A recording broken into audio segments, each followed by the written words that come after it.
Hey everybody, hope you're doing great. Today's video we're talking about growing Romanesco. Romanesco is a brassica. It's related to your cabbage, your Brussels sprouts, kale, broccoli, cauliflower. This is a beautiful, beautiful crop. I'll show you some close-ups here in a moment, but first I want to make the case for it. It's super nutritious, very delicious. It looks amazing in your dish. And it's just really, it's a fun one to grow. It grows very similarly to cauliflower and broccoli, although it's neither of those, or neither. And so it sometimes is called, broccoflower, Roman broccoli, but Romanesco is a really cool brassica to grow. I've noticed it grows really well here in our climate. We've planted these ones back in fall, but right now it's early spring, or actually not even spring yet, but late winter, getting towards spring, and it's actually one that you could actually replant again right now. So it's a cool season crop, does really well. You can start it, actually does really well when you start the seeds indoors, get them started, and then transplant them out. These were all transplants. And they are just wonderful to grow. Of course, rich, well-drained soil, adequate watering. They don't need a whole lot. Usually when I grow them in the cool season, I only have to give them water when the rains aren't providing. So for me, it's a really easy plant to grow. I've noticed when compared to actual broccoli, that they take a little longer to develop. Now, usually it's probably back maybe 80 to 100 days. So about 3 months, give or take, from the time you transplant to the time you harvest. For us, it's harvest day right here. We're gonna harvest these. Now they will maybe put off a few side shoots after you harvest, but for us, it's that main crown we're after. We'll harvest that. We'll take the leaves, we'll chop them up, feed them to the worms or the compost pile. But it's these crowns that are super delicious, and they're really interesting plants. So full sun, give them about a foot apart when you plant them. We have rows here about 3 feet apart, but a little bit of spacing, but you'd be surprised at how tightly you can pack them. For me, it's all about that timing. If you can get them in and when the temperature is just right, when it's cool enough for them to do well, but still warm enough for them to have active root growth, that's really good. So if it's freezing out, if your soil is frosty and cold all the time and frozen, probably not ready for it. But if a light frost, no problem. They actually like that. These ones have been beaten down by heavy rains and frosts all season, and they did just fine. They're susceptible to the same kind of insects that other brassicas are. You got your little moths, your little caterpillars that come from those little white moths, little cabbage moths. So if you see problems, get to them early and often. You can spray them with BT if you don't want those caterpillars to do damage. I've seen some aphid activity on some of our brassicas. For the most part, not a very big deal, but when you do see that, you can blast them off either with a jet of water, or you can get an insecticidal soap or some neem oil or spinosad or something similar. And even when it's organic sprays, I still like to use them very sparingly. I didn't even spray any this this last growing season. Like I said, we planted these in fall. They've been all spray free, and they did relatively well. It's now time to harvest, so let's take a closer look at how they look and get you excited about growing Romanesco. All right, so when it comes to harvesting your Romanesco, this is a really good example of one that is absolutely ready to harvest. It's actually, you can even see it starting to how the color starts to change. The buds are kind of loosening and pulling apart. This is perfect time. If I wait any longer, then it's going to be not too late, but then we've kind of went past our prime.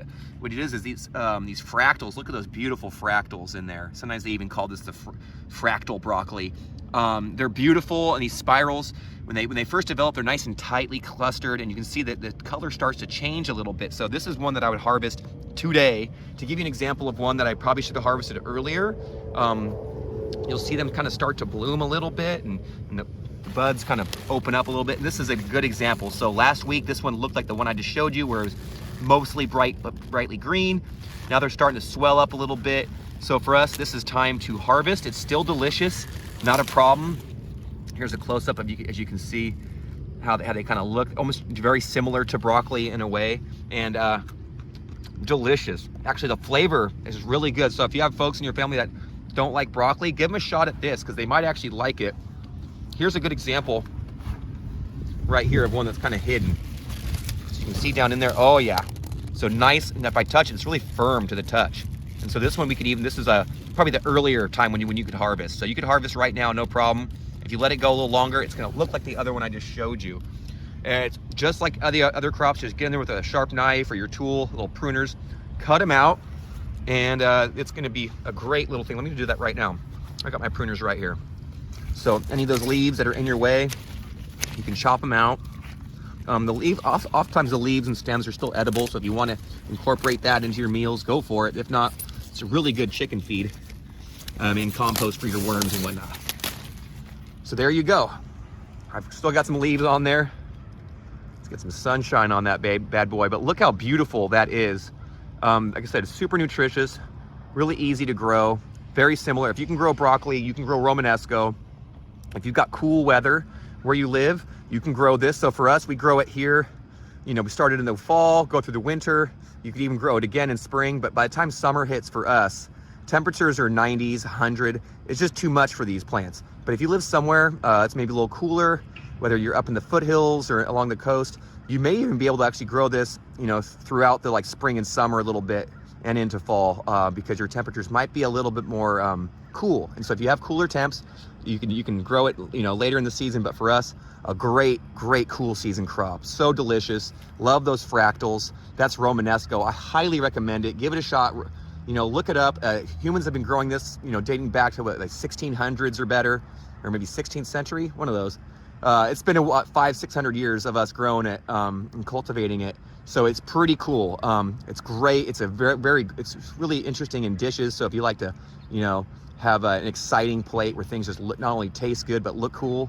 Look at those fractals. They're hard to beat. That Romanesco broccoli is great. I'm gonna go harvest a bunch of these heads out here. So as you can see, I got a bunch more to go. These are all Romanesco broccoli. Some of them are ready to rock right now. Let me get a look on a few of these to show you. Oh yeah, here's a great example.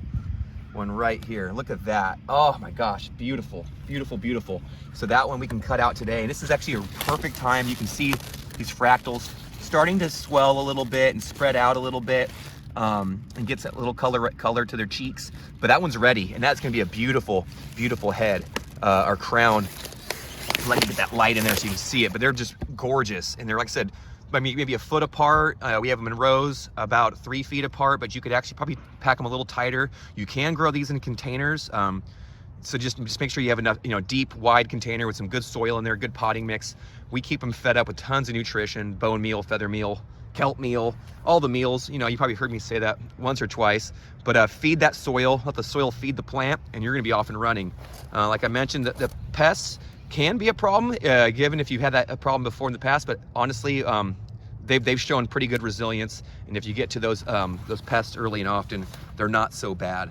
And for us, we've had a really good harvest so far. And I just want to make sure I captured some of this to share with you, because if you haven't grown Romanesco broccoli before, give it a chance. I think you might just like it, because it adds something a little different to the garden and to your dinner plate. Until next time, garden friends, happy gardening to you all, every single one of you. I hope you're having a great day and a wonderful growing season, and just let's all get excited for what's to come. The best has yet to come. We'll see you next time, garden friends.